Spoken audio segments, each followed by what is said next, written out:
The second I stepped through the doorway, with another woman on my arm, Dana dropped her wine glass. It didn't shatter. It bounced on the rug, rolled under the console table like it was hiding from what was about to happen. "What is this?" Dana hissed, eyes darting between me and the stranger at my side. Her voice cracked halfway through the sentence. She was still dressed like perfection, sleek black jumpsuit, gold hoops, not a strand of hair out of place, but her confidence had already started to peel. I didn't answer. I just stepped aside and let the woman with me walk in fully, her heels clicking against the hardwood like a metronome for the tension choking the room. "Dana," I said calmly, "this is Meredith." Dana blinked once, twice, then paled. "She's your—" I tilted my head. "She's your boss's wife. And apparently, she's been curious about who her husband keeps texting at midnight." Dana opened her mouth, but nothing came out. Not a denial, not a laugh, not a lie, just silence. And that's when I knew I had her. 3 weeks before that night, I still believed my wife was just stressed. I kept telling myself that, like an idiot. She'd been working late. Her phone was always buzzing, sure. She was glued to it like it held the answer to every problem in the world. But that was just work, wasn't it? One night, I walked into the kitchen and caught her giggling, full-on giggling, at a text. She didn't hear me at first. She was holding her phone up like a teenager, biting her lip, doing that breathy little laugh I hadn't heard in months. Then she saw me. The switch flipped instantly. Her expression hardened. She tucked her phone under her arm and said, "You scared me. Don't sneak up on me like that." I said nothing, just stared at her. Because I knew what I saw, and worse, I knew what I didn't hear. She didn't say who it was. Didn't say what was funny. Didn't offer anything. That's when I noticed the tray she was setting up. 2 glasses of wine. One missing already. "Are we having company?" I asked, even though I already knew the answer. "No," she said too quickly. "Just winding down." That was the first lie that slid too smoothly off her tongue. It tasted too practiced. Too easy. It was the kind of lie you don't invent on the spot, the kind you've rehearsed. That night, I pretended to sleep on the couch while she slipped back into our bedroom. At 1:12 a.m., she got a phone call. I know because I saw the screen flash from the hallway. She took the call in the bathroom with the shower running. Like that would muffle the truth. And I, the weak, spineless version of myself, just lay there, listening, staring at the ceiling. My own wife was sneaking around under the same roof, and I couldn't even bring myself to confront her. Not yet. Instead, I downloaded every message backup I could access from our cloud sync. Turns out she wasn't as tech-savvy as she thought. Most of her photos were gone, but not all. And what I did find made my skin crawl. There were blurry mirror selfies. Hers, dressed up, with captions like "red or black tonight," sent to someone named N. There were calendar reminders for reservations I was never invited to. One at a rooftop bar she once told me was too loud and pretentious. Guess it wasn't too loud for him. And then I saw his photo. She had saved it in a folder with no name. Just a screenshot from LinkedIn. The profile pic of Noah Beckman, Senior Project Director. Married. Child on the way, if his social media wasn't outdated. He wasn't just some side fling. He was part of her world. Meetings, conferences, presentations.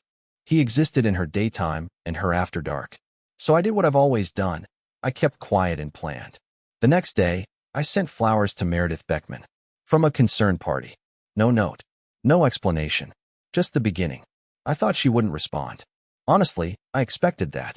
I imagined she'd roll her eyes, toss the anonymous bouquet in the trash, and go back to being blissfully unaware. But 2 days later, I got a message in my spam folder from a Proton mail address. "I received your flowers. I'm listening." That was it. No name. No questions. Just that. Cold, quiet, deliberate. I stared at it for hours before answering. I must have written 50 different replies and deleted all of them. Eventually, I settled on the truth, the kind I couldn't say out loud without my voice cracking. I told her what I saw.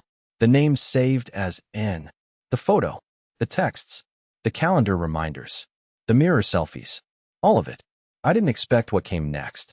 She sent back an Excel sheet. A literal spreadsheet.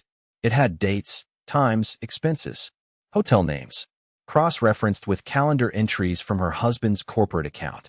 Notes beside them like, Noah said he was in Phoenix. This was NYC. She had receipts, charges for expensive dinners, unexplained travel upgrades, gifts that never made it home. She had built a timeline that could ruin her husband's career and my wife's life with it. And I realized, with a strange mix of shame and relief, I wasn't the only one keeping count. We exchanged burner emails for days. She was methodical. Brilliant, actually. She didn't vent. She didn't spiral. She dissected the affair like a case file. But every now and then, I'd see something slip through, a pause between replies, a too-long message ending with just, never mind. We were both unraveling in different ways. Me in silence, her in spreadsheets. Then, something happened that shifted the whole game. Dana's car was parked 2 blocks from our house on a Tuesday afternoon. I had come home early, a shipment delay at the warehouse, and noticed it right away. She said she was at a seminar across town. But there she was, parked on Linden Street, engine cold. And inside that car, I saw Noah.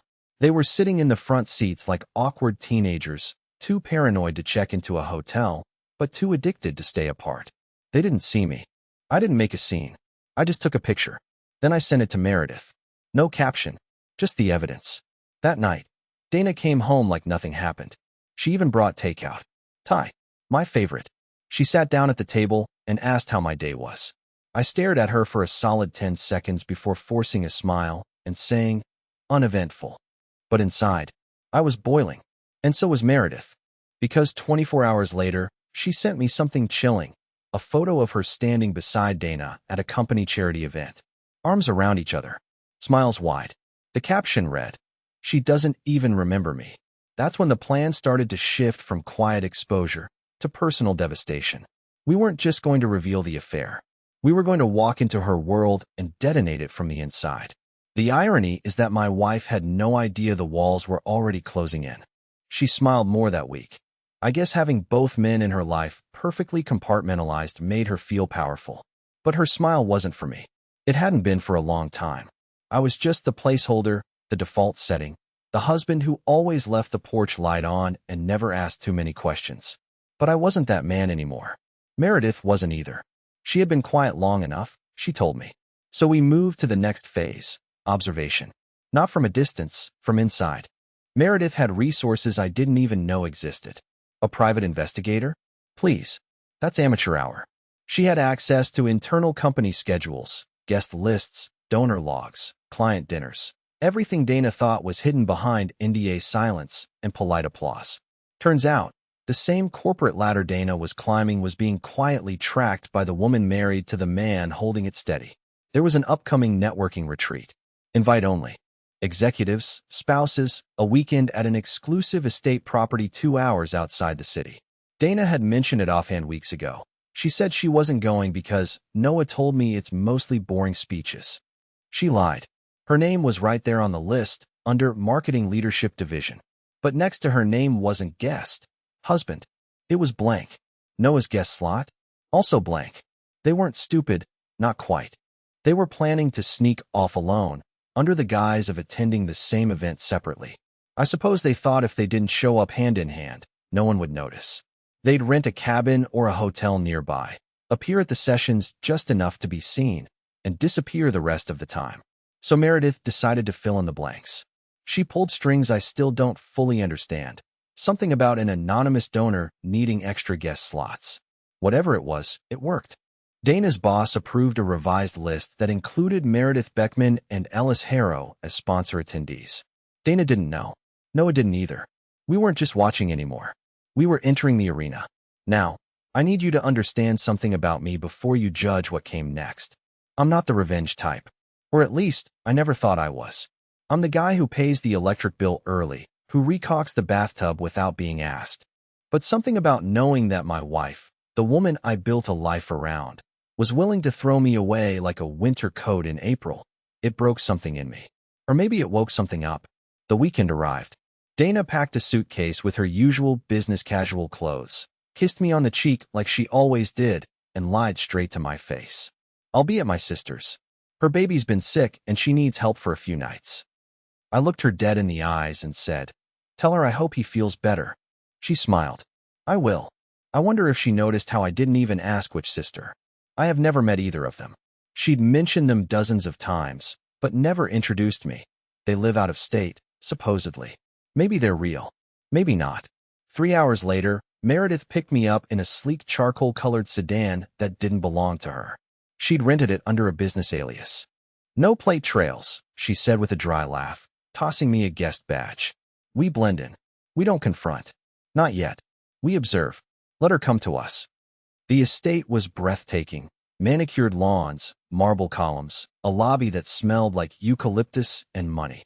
But I couldn't enjoy it. Not even a little. My hands wouldn't stop shaking. We walked in just as Dana and Noah were walking out of a ballroom. She didn't see us at first, but when she did, her body locked up like she'd stepped on ice. That's when Meredith whispered, "Let's see how well she improvises." And I realized I wasn't scared anymore. I was ready. The look Dana gave me when our eyes met should have been photographed and framed. Not because it was beautiful, but because it was pure, raw panic. Her face was still mid-laugh when she saw us.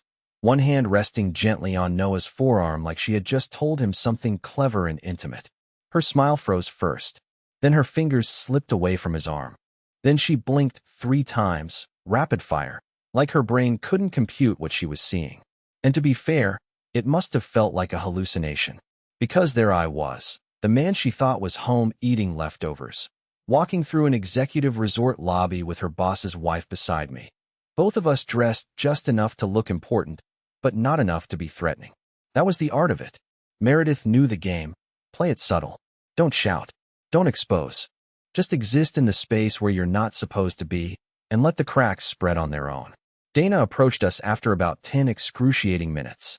I could see her trying to compose herself across the room, desperately whispering something to Noah, who looked like a man realizing his car had been towed. Meredith leaned toward me and said, "She's going to pretend like nothing's wrong. Let her." And she was right.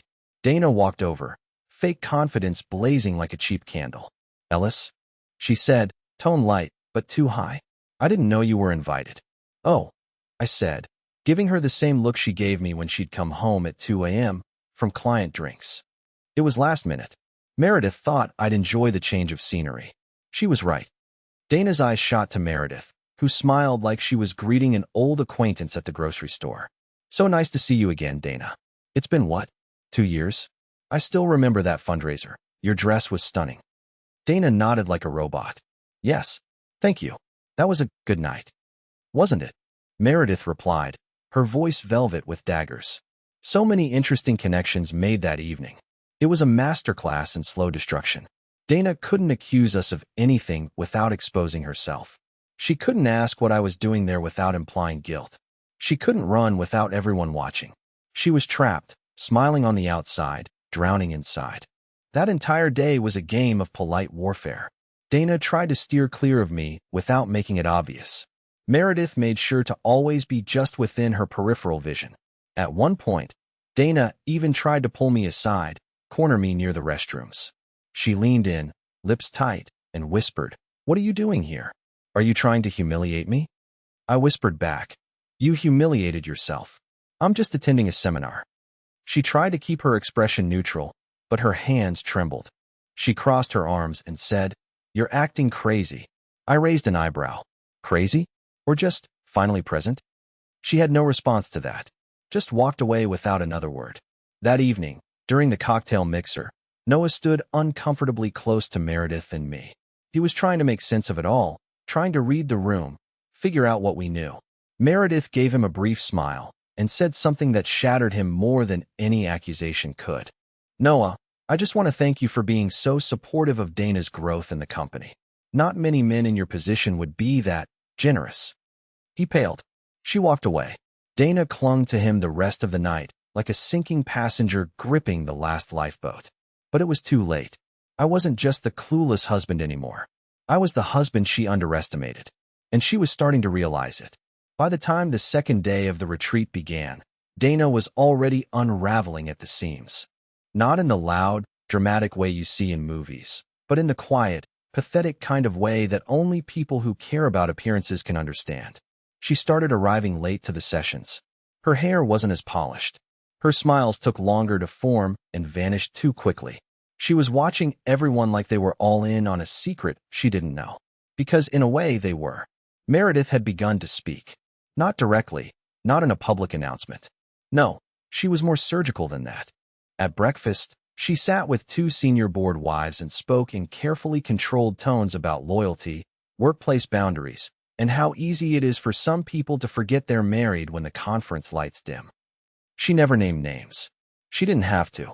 She let the imagination of her listeners do the rest of the heavy lifting.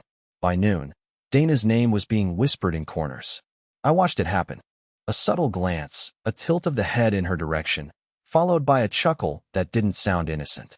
The type of laughter that doesn't mock, it dissects. Dana noticed. Of course she did. And the harder she tried to smile and act normal, the more out of place she looked. She wasn't used to being on the outside of the circle. She had always been the polished one, the rising star, the boss's favorite. Now she looked like someone who had wandered into the wrong meeting room and was too embarrassed to ask for directions. Meanwhile, I played the role she had always written for me. Quiet, invisible, non-threatening. I made small talk. I laughed at bad jokes. I complimented people's name tags. And while I sipped watered-down coffee, I listened to everything. That afternoon, the retreat hosted a panel on professional integrity in leadership. It was ironic, really, the very topic that Dana and Noah were quietly obliterating in their hotel room behind closed doors. Except this time, Dana was one of the panelists. She had been scheduled to speak months ago, back when she was still riding the high of another client acquisition and had the full confidence of the executive team. She stood on that stage, dressed sharply, papers in hand. But her voice trembled. The first two sentences of her speech landed. The third stuttered. By the fifth, she glanced offstage and saw Meredith seated next to Noah's boss, the other boss. The one who, until now, had no reason to question why two of his highest performers had identical travel records and suspiciously solo expense reports. Dana stumbled. She reached for her water. She looked directly at me for a split second, as if to say help me, but what could I do? She'd already left me behind long ago. When her speech ended, it was quiet. The applause was polite, not warm. And that was the moment something broke. That evening, she knocked on my door. She wasn't staying in my suite. I hadn't even told her what room I was in. But she found it. Ellis, she said, eyes red, voice sharp like a whisper held too long. You need to tell me what you're doing. Why her? Why now? I didn't let her in. I stood in the doorway like a bellhop watching a guest argue with her own guilt. You walked away from us months ago, Dana, I said. I'm just walking into what's left. I didn't mean for any of this to happen, she said, her voice cracking for the first time. You don't understand what it's like to feel invisible in your own life. I needed something, someone, who made me feel seen again. That stung. It wasn't just an excuse. It was the kind of confession that wounds because it almost sounds honest. Almost. But then she added something that told me exactly how far gone she really was. I can fix this. I'll talk to Meredith. We'll explain that it's not what she thinks. If we spin it right, maybe. I couldn't help it. I actually laughed. That's your plan? I asked. Gaslight the woman whose marriage you helped destroy, and who has proof. That's not a plan, Dana. That's panic. She tried to push past me, but I stepped forward, lowering my voice. This weekend, it's not about exposing you. Not yet. It's about watching you try to survive what you created. She stood there in silence, breathing hard, like she might hit me, or cry, or beg. She did none of those things. She turned and walked away. And that's when I realized she knew the truth now. This wasn't just a mistake she could apologize for. This was a reckoning she couldn't control. The next morning, Dana showed up to breakfast in a silk blazer and perfectly done curls, armor. You could smell the effort on her. Whatever panic had cracked her the day before had been shoved down into a polished smile and forced elegance. It was the look of someone preparing for a final performance, knowing the curtain might drop before she even finishes her first line. She started working the room like nothing had happened, hugging colleagues, laughing at small talk, complimenting outfits she hadn't noticed the day before. It might have worked too, if she hadn't been 3 steps behind a story that was already out of her hands. Because while she was busy reclaiming her image, Meredith had already taken the next step. I didn't know what she had done until it happened. We were sitting through the closing Q&A session when one of the board advisors, a retired CEO and keynote guest, brought up ethics in leadership optics. He spoke in broad strokes, never naming names. But as he said the words, quiet conflicts of interest within internal promotion chains, half the room turned toward Dana and Noah, without even trying to hide it. Dana's smile didn't just falter, it broke entirely.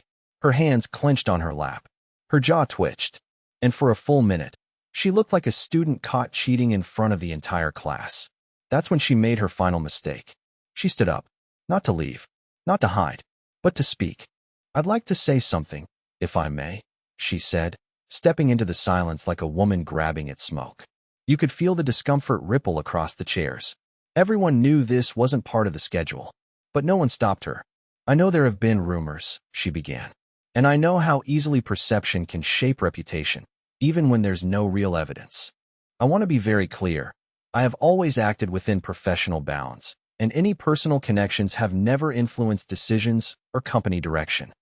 That was it. Her defense. Generic. Cold. Hollow. She thought she could outsmart what was happening with carefully placed words and neutral tone. But Meredith didn't let her off the hook. She stood, slowly, from the back of the room. She didn't walk forward. She didn't raise her voice. She simply said, "Then would you mind explaining why your name appears on multiple private travel invoices linked to Mr. Beckman's discretionary budget?" The room turned ice cold. Dana opened her mouth, closed it, looked at Noah, who was now sinking lower in his seat than I thought was physically possible. One of the regional directors coughed into his hand like he was hiding a laugh. Another scribbled something into a notebook. It was over. Dana stood there for another few seconds before sitting back down. Not gracefully, not proudly, just sat, like the floor had tilted and she had no footing left. After that, the rest of the day passed like a slow funeral march. People avoided eye contact. Conversations muted when she walked by. Meredith didn't gloat. She didn't need to. The story had metastasized on its own, because Dana wasn't just guilty. She was caught in a place where image is everything. And her image had just cracked like a porcelain mask dropped on marble. That evening, the retreat ended. Cars were packed. People shook hands. Dana tried one last time to corner me. "You've made your point," she whispered in the parking lot. "So what now? You just walk away with her and pretend I never existed?" I didn't answer. Not with words. I simply turned, walked to Meredith's car, got in the passenger seat, and watched Dana shrink in the rearview mirror like a consequence too late to avoid. We drove in silence for nearly 30 minutes. Then Meredith said, "You still love her?" I didn't know how to answer. Because the truth was, part of me probably did. Or maybe I just loved the version of her that existed before the secrets, before the smirks, before she started deleting messages like her marriage was just a draft folder. But it didn't matter anymore. Because this wasn't about love. It was about what came next. 3 days after the retreat, Dana was officially put on a temporary leave of absence. The email was short, sterile, and vague. The kind of HR language designed to sound like a pause, not a punishment. But behind the scenes, Meredith had done more than just whisper rumors. She had opened files, exposed receipts, and politely handed a full compliance report to the board. Noah resigned the same day. He didn't even bother to clean out his office, just sent for his things through a courier and disappeared like a man who'd finally realized his wife wasn't bluffing. From what Meredith told me later, he tried to beg for forgiveness once, one email. She didn't open it, just forwarded it to her attorney and marked it unread. And Dana? Well, she tried to fix things. At first, she sent a long text, half apology, half manipulation, about how she lost herself in a life that moved too fast. Then came a late-night voicemail, slurred and emotional, where she said she never stopped loving me, even when she felt like I stopped seeing her. And maybe once, those words might have shaken me. But now I could finally hear how hollow they were. So I did something I never thought I'd do. I forgave her, not by calling her, not by giving her the satisfaction of a dramatic conversation. I forgave her by moving on. I deleted her contact, blocked her number, and handed the divorce papers to my lawyer with a calm, steady hand. No theatrics, no anger, just freedom.